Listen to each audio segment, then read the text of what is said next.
To confirm which supposition, a passage has been produced from an Arab writer who says that Bohaira's name in the books of the Christians is Sergius, but this is only a conjecture.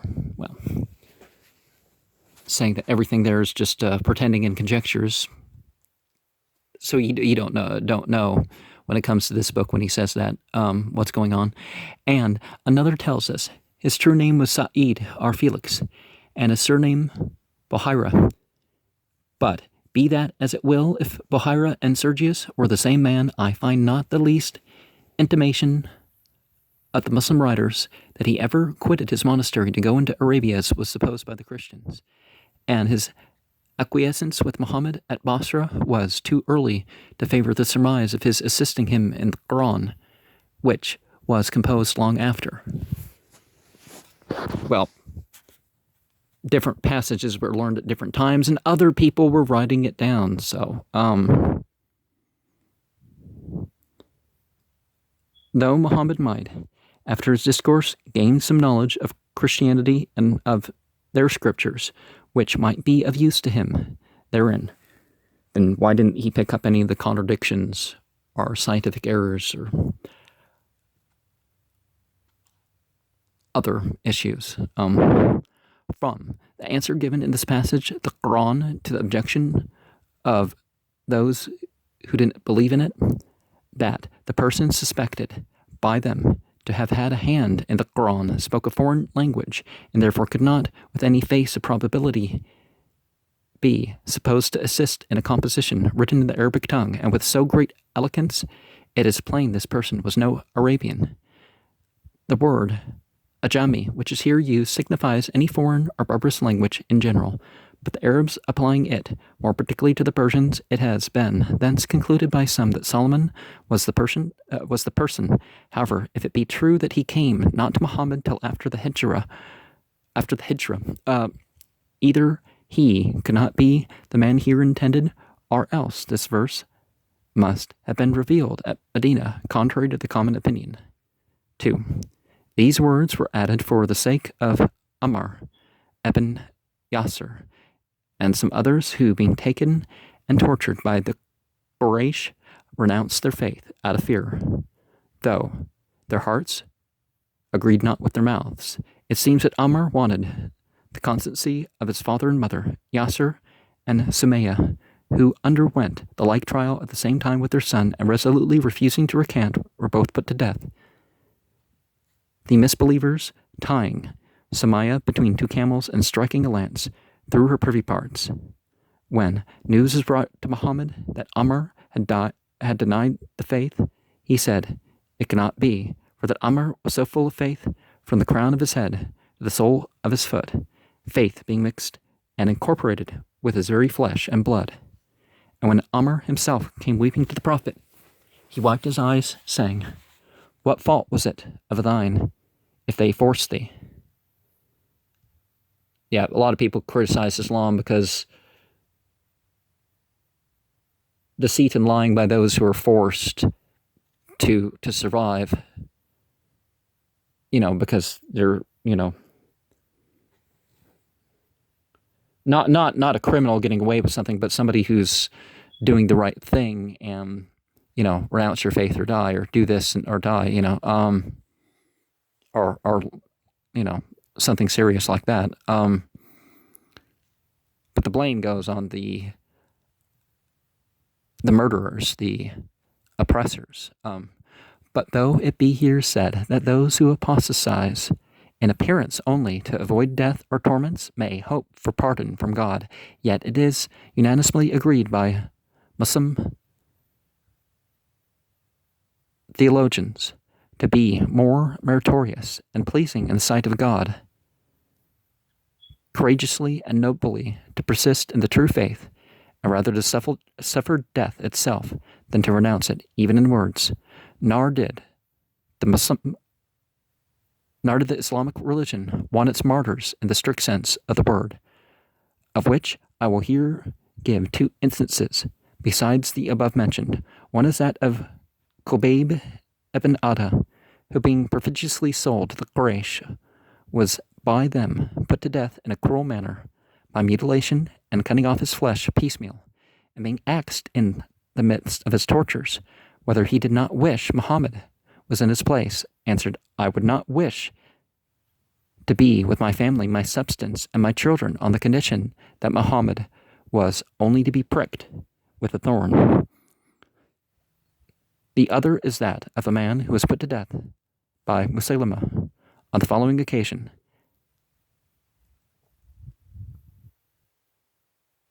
That false prophet, having taken two of Muhammad's followers, asked one of them what he said of Muhammad.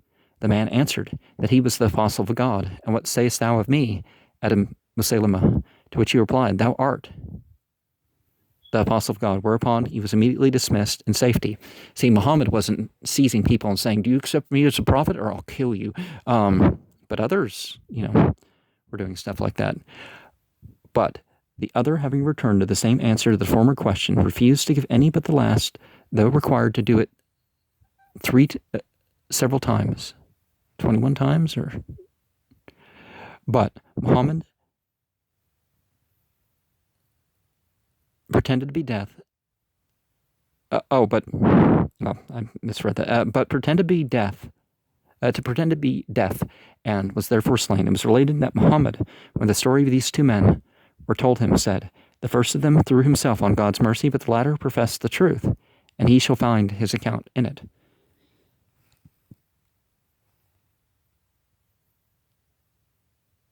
Page 233, note 1.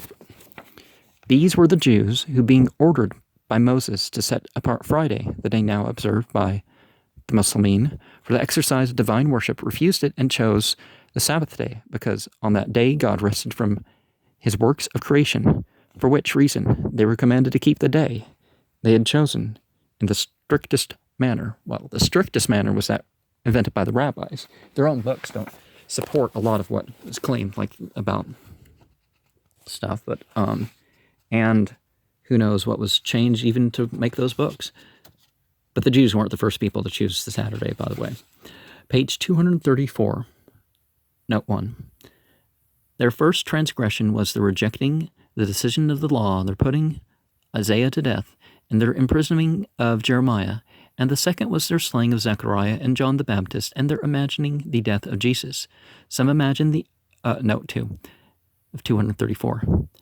Some imagine the army meant in this place was that of Bakhtasar, but others say that the Persians conquered the Jews the second time by the armies of Gudars, by whom they seem to intend Antiochus Epiphanes, one of the successors of Alexander at Babylon.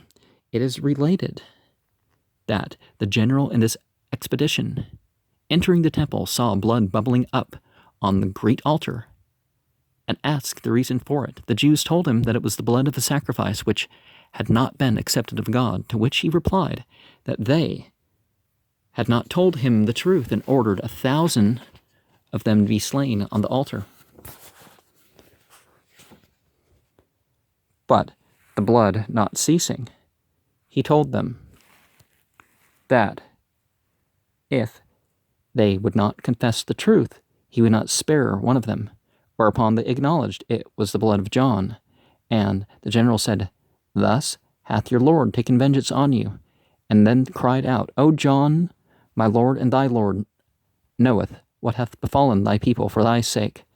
Wherefore let thy blood stop by God's permission, lest I leave not one of them alive, upon which the blood immediately stopped. Note 3.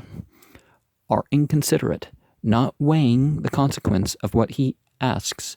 It is said that the person here meant is Adam, who, when the breath of life was breathed into his nostrils and had reached so far as the navel, though the lower part of his body was as yet but a piece of clay, must needs try to rise up, and got an ugly fall by the bargain. But the others pretend the passage was revealed on the following occasion. Muhammad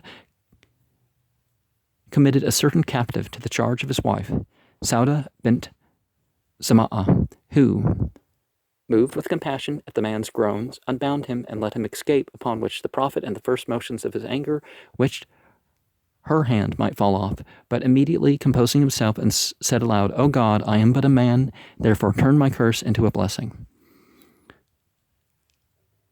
And that's considered a weak narration for multiple reasons. And some sects don't consider the narrations from that person to be valid in the first place, the one that supposedly started the chain.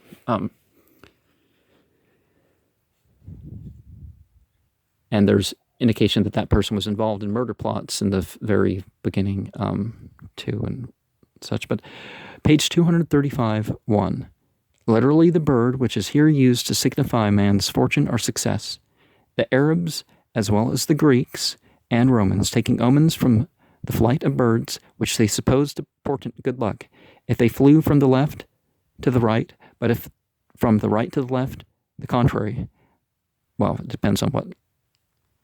It might depend on what language you read, how the language is read, how you're going to read that, but Islam does not allow such omens.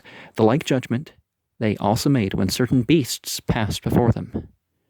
236, note 1.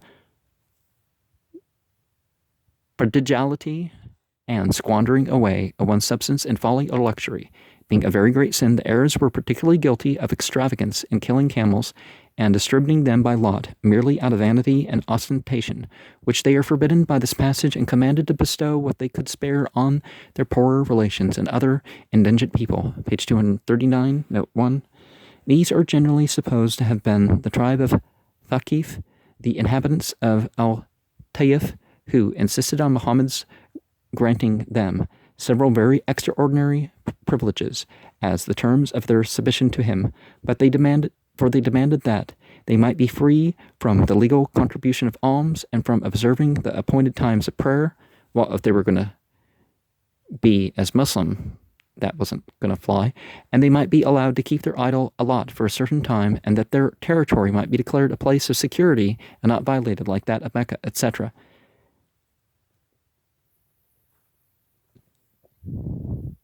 Well, if they were going to practice their religion by themselves, but that sort of stuff, yeah, etc. And they added that if other Arabs asked him the reason of these concessions, he should say that God had commanded him to do so, according to which explication is plain. This verse must have been revealed long after the Hijrah. 241, note 1. These were the changing his rod into a serpent, Moses' rod, and making his hand white and shining, the producing locusts, lice, frogs, and blood, dividing of the Red Sea, and his bringing water out of the rock, and shaking of Mount Sinai over the children of Israel.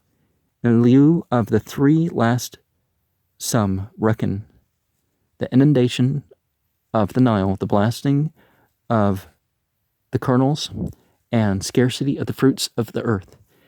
These words, however, are interpreted by others, the sheaths of wheat, not of 9 miracles, but of 9 commandments which Moses gave his people and were numbered up by Mohammed himself to a Jew.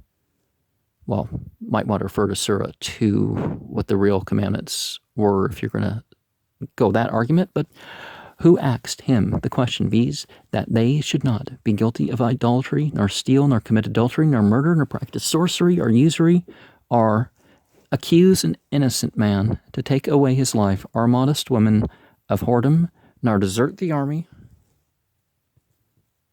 To which he added, observing the Sabbath as a 10th commandment, but which peculiarly regarded the Jews, upon which answer it is said, the Jews kissed the prophet's hands and feet. Page 242, note 1. These were certain Christian youths of a good family at Ephesus, who, rumbling the tumbling, to avoid the persecution of the emperor Decius by the Arab writers called Decianus, hid themselves in a cave where they slept for a great number of years. This apocryphal story for Baronius treats it as no better. Well, apocryphal should be seen as even greater by the very title that it uses, but and Father Marachi acknowledges it to be partially false, or at least doubtful, though he calls Hottinger a monster of impiety and the offscum of heretics for terming it a fable. Yeah, just because it's a side story that one doesn't know about doesn't mean that it's quite the same as that. Was borrowed by Mohammed from the Christian traditions, but has been embellished by him and his followers with several additional circumstances. What is meant by al-Rakim, the commentators cannot agree. Al-Rakim? We're in Surah 18, right? Inscription? Something like that. Some will have it to be the name of the mountain or the valley where the cave was. Some say it was the name of their dog, and others, who seem to come the nearest to the true signification, that it was a brass plate or stone table placed near the mouth of the cave on which the names of the young men were written. There are some, however, who take the companions of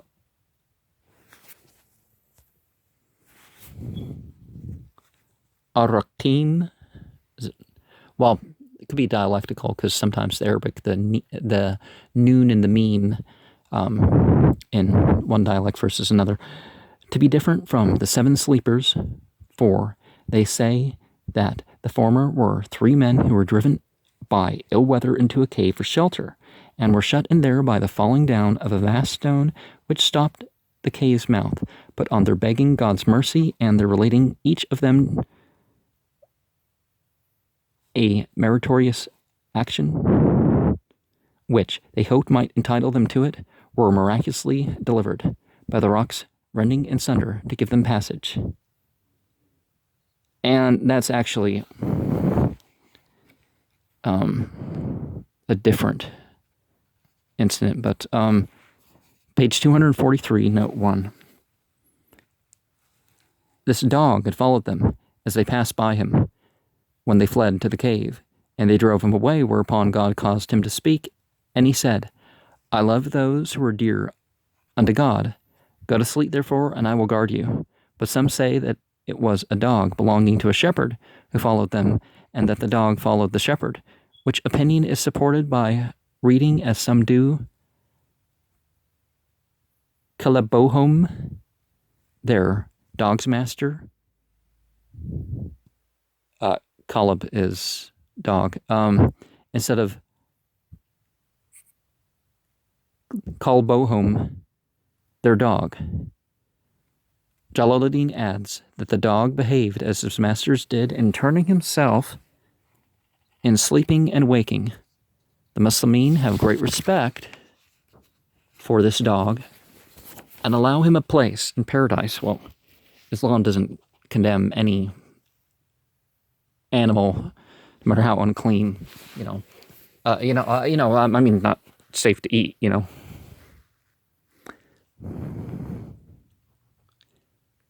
with some other favorite brutes, and they have a sort of proverb which they use in speaking of a covetous person, that he would not throw a bone to the dog of the 7 sleepers. Nay, it is said that they have the superstition to write his name, which they suppose to be Katmir, though some, as it is observed above, think he was called Al-Rakim on their letters, which go so far which pass the sea as a protection or kind of talisman to preserve them from miscarriage. So that's not an Islamic practice that's picked up from somewhere else. I don't know where it would have been called Al-Rakim, but Ar-Rakim is the Arabic that I saw there.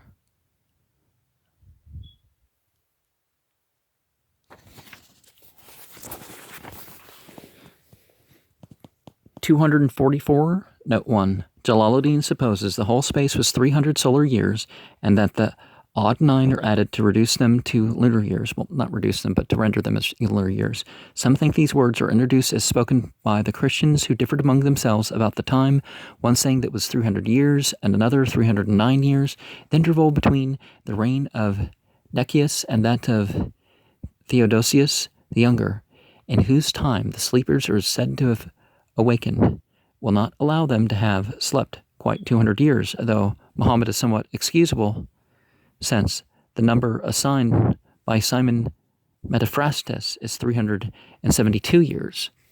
So, well, there's not agreement of what went on to say something too. So Islam's opinion between the two time periods in which rulers or whatnot, if, one's going to fill in details there. Page 245, 1.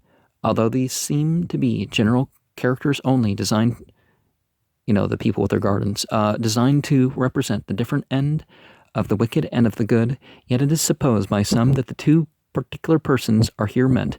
One says that they were 2 Israelites and brothers who had a considerable sum left them by their father, which they divided between them, and that one of them, being an unbeliever, bought large fields and possessions with his portion, while the other, who was a true believer, disposed of his to pious uses, but that in the end the former was ruined and the latter prospered.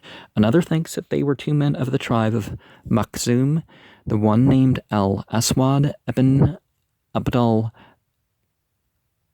Ashad, a misbeliever, the other Abu Salma ibn Abdullah, the husband of Salma, whom the Prophet married after his death, and a true believer. Page 247, 1. Original word properly signifies the space of 80 years and upward.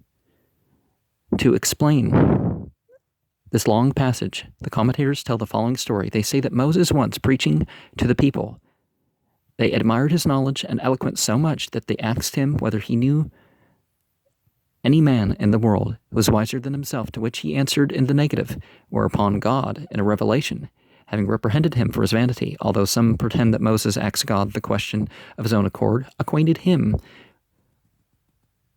that his servant Al-Khidr was, the green one, was more knowing than he, and at Moses' request, told him that he might find that person at a certain rock where the 2 seas met, directing him to take a fish with him in a basket, and that where he missed the fish, that was the place. Accordingly, Moses set out with his servant Joshua in search of Al-Khidr, which expedition is here described. 248, note 1, are the 2 horned. The generally of the commentators suppose that the person here meant to be Alexander the Great, or as they call him, Iskandar al-Rumi, king of Persia and Greece. But there are some very different opinions as to the reason of this surname. Now, Quraysh, it makes the most sense that it's Quraysh, but I talked more about that elsewhere. Contrary to somebody's talking about how they thought it was Alexander the Great, but some think it was given him because he was king of the East and of the West, or because he had made expeditions to both those extreme parts of the earth, or else because he had 2 horns on his diadem, or 2 curls of hair like horns on his forehead, or, which is more probable by reason of his valor, several modern writers rather suppose the surname was occasioned by his being represented in his coins and statues with horns as the son of Jupiter Ammon, or else by his being compared the prophet Daniel to a he-goat, though he is there represented with but 1 horn. And, well, if he's depicted on each side as having a horn, but there's consciousness things associated with that, but that's for another program, right? They are some good writers, however, who believe the prince intended in this passage of the Quran was not Alexander the Grecian, but another great conqueror who bore the same name and surname and was much more ancient than he, being contemporary with Abraham and one of the kings of Persia of the first race, or as others suppose, a king of Yemen named Asab ibn al-Rayish. They all agree he was a true believer, but whether he was a prophet or no is a disputed point.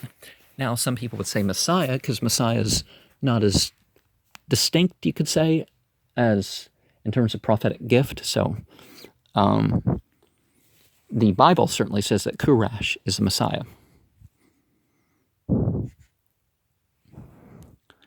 There is a chief of the two horns in the book of Daniel, isn't there? Page 249, note 1. The commentators say that the wall was built in this manner.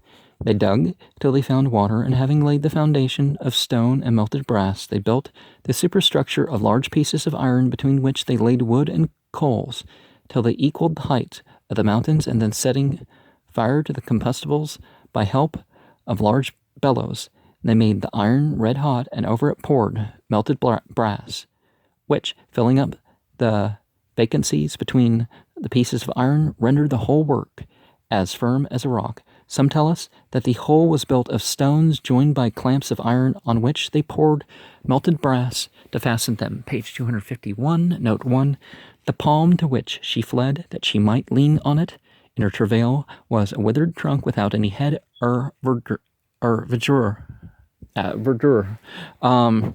And this happened in the winter season, notwithstanding which it miraculously supplied her with fruits for her refreshment. As is mentioned immediately, it has been observed that the Muslim account of the delivery of the Virgin Mary very much resembles that of Latona, as described by the poets, not only in the circumstance of their laying hold on a palm tree. A lot of births were sitting or standing. Though some say Latona embraced an olive tree, or an olive and a palm, or else two laurels, but also in that of their infants speaking, which Apollo is fabled to have done in the womb. Page 252, note 1. These words are variously expounded, some taking them to express admiration at the quickness of those senses in the wicked, at the day of judgment, when they shall plainly perceive the torments prepared for them, though they have been deaf and blind in this life, and others supposing the words contain a threat to the unbelievers of what they shall then hear and see, or else a command to Mohammed to lay before them the terrors of that day. Page 253, note 1. These are generally supposed to have been the words of the angel Gabriel to answer Muhammad's complaint for his long delay of 15, or according to another tradition, of 40 days before he brought him instructions what solution he should give to the questions which had been asked him concerning the sleepers. Well, he had learned this passage, and people showed up with questions and answered the things. They're trying to make it sound like, he had time to answer or something.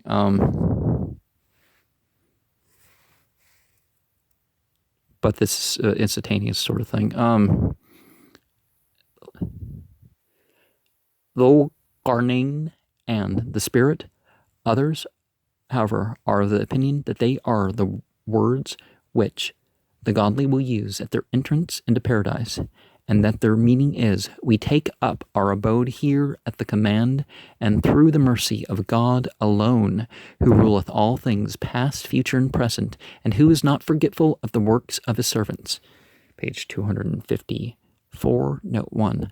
For the true believers must also pass by or through hell, but the fire will be damped, and the flames abated, so as not to hurt them, though it will lay hold on the others. Some, however, suppose that the words intend no more than the passage over the narrow bridge which is laid over hell. Page 255, note 1. That is, except he who shall be subject properly disposed to receive that favor by having possessed Islam, are the words, may also be translated according to another exposition. They shall not obtain intercession of any save except the intercession of him, etc. Or else none shall be able to make intercession for others except he who shall have received a covenant or permission from God. i.e., who shall be qualified for that office by faith and good works, according to which God's promise, or shall have special leave given him by God for that purpose. And in Islam, intercession does exist, but the intercession is not to overturn the will of God. You can pray for people to be guided, but people who die in disbelief, they die in disbelief. One doesn't, they have to have the right beliefs and the right actions for themselves. So when you pray for the people who are righteous, the people who are correctly believing, that automatically takes up, that's for anybody who deserves it. Page 256, note 1. For Moses had an impediment in his speech, which was occasioned by the following incident. Pharaoh, one day, carrying him in his arms, when a child, he suddenly laid hold of his beard and plucked it in a very rough manner, which put Pharaoh into such a passion that he ordered him to be put to death. But Asiya, his wife, representing to him that he was but a child, who could not distinguish between a burning coal and a ruby, he ordered the experiment to be made, and a live coal and a ruby being set before Moses, he took the coal and put it into his mouth, and burned his tongue, and thereupon he was pardoned.